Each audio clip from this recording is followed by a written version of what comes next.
When we picture a rich kid, we usually imagine a singular monolith, a life of endless vacations, luxury hotel lobbies, and zero real-world consequences. But the reality of inherited wealth is a complex ecosystem. Most of that money arrives with a web of invisible strings attached, dictating how the heir is allowed to live.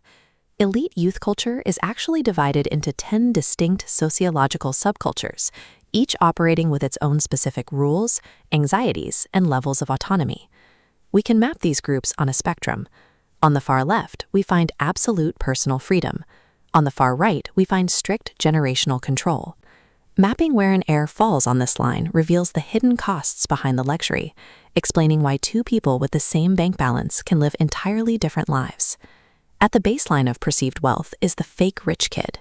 They don't actually have the money, they rent the appearance of it, carrying a single real designer handbag or wearing one pair of expensive sneakers into every photo. Moving toward actual financial freedom, we find the trust fund kid. They receive a steady income from a family trust, often allowing them to take massive entrepreneurial risks or live with zero professional responsibility. The new money kid operates with similar freedom, but a much louder aesthetic. Since their family's wealth is recent, they often write their own rules, celebrating success with fast cars and logos large enough to read from space. A newer evolution of this unearned freedom is the influencer heir. These heirs turn the exhibition of their private jet lifestyle into a full-time job. They require no specific talent in film or music. The content is simply the wealth itself, and platforms reward that access with millions of views. For this group on the far left of the spectrum, wealth operates exactly as society assumes, as an unrestricted, consequence-free ticket. In the center of the line, personal freedom begins to shrink. These heirs have the money, but they face constant public pressure to justify their existence. This is the struggle of the Nepo Baby. They land roles and record deals through family connections while insisting their own talent got them there, even as the internet maps out exactly which phone call secured their bid break. Their more respected counterpart is the self-made heir.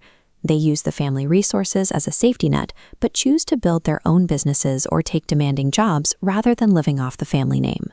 Many self-made heirs go as far as hiding their family name early on to prove they can succeed without it, seeking a level of independent competence that the trust fund kid never bothers with. This middle tier spends their energy battling for social legitimacy in a world that assumes they earned nothing.